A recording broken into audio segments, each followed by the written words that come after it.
ಉಳ್ಳಾಲ ನಗರಸಭೆಗೆ ನಾಗರಿಕರು ಕೊಡುಗೆಯಾಗಿ ನೀಡಿದ ₹7 ಲಕ್ಷ ವೆಚ್ಚದ ಕಸ ವಿಲೇವಾರಿ ವಾಹನಕ್ಕೆ ವಿಧಾನ ಪರಿಷತ್ ಸದಸ್ಯ ಹರೀಶ್ ಕುಮಾರ್ ಚಾಲನೆ ನೀಡಿದರು.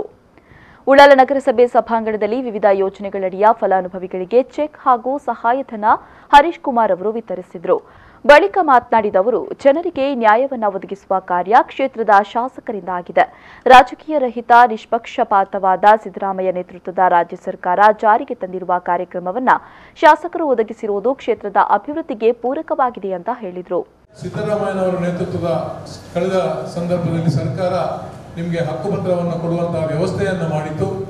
ಸನ್ಮಾನ್ಯ ಶಾಸಕರು, ಉಳ್ಳಾಲದ ಮಾಜಿ ಸಚಿವರು ಆಗಿರುವಂತಹ UT ಖಾದರ್ ಅವರು ನಿಮಗೆ ಹಕ್ಕುಪತ್ರವನ್ನು ಈಗಾಗಲೇ ವಿತರಣೆಯನ್ನು ಮಾಡಿದ್ದಾರೆ. ಇವತ್ತು ನಿಮಗೆ ಮನೆ ನಂಬರ್ ಕೊಡುವಂತಹ ಒಂದು ಕಾರ್ಯಕ್ರಮವನ್ನು ಇವತ್ತು ಹಮ್ಮಿಕೊಂಡಿದ್ದೀವಿ. ಈ ಮನೆ ನಂಬರ್ ಕೊಡುವಂತಹ ಒಂದು ಕಾರ್ಯಕ್ರಮ ಈಗಾಗಲೇ ಜರುಗಿದೆ. ತಾವು ಅದಕ್ಕೆ ನಿಗದಿತವಾದಂತಹ ಶುಲ್ಕ ಏನಿದೆಯೋ ಅದನ್ನು ಕಟ್ಟಿ ಅದನ್ನು ಊರ್ಜಿತಗೊಳಿಸುವಂತಹ ಕೆಲಸವನ್ನು ತಾವು ಇವತ್ತು ಮಾಡಬೇಕಾಗಿದೆ. ಬಹುಶಃ ಹಕ್ಕುಪತ್ರ ಅಂತಂದ್ರೆ ಬಡವರಿಗೆ ಅದೊಂದು ದೊಡ್ಡ ಸಂಪತ್ತು. ಉಳ್ಳವರಿಗೆ ಅದು ಒಂದು ಮನೆ ಅಥವಾ ಆಸ್ತಿ ಜಮೀನು ಖರೀದಿ ಮಾಡೋದು ಅದು ದೊಡ್ಡ ವಿಚಾರ ಅಲ್ಲ. ಬಡವರು, ನಿರ್ಗತಿಕರು, ಮನೆ ಇಲ್ಲದವರು, ವಾಸ ಮಾಡಲಿಕ್ಕೆ ಜಮೀನು ಮನೆ ಯಾವುದೂ ಇಲ್ಲದವರು ಸರ್ಕಾರದ ಮೊರೆ ಹೋಗ್ತಾರೆ.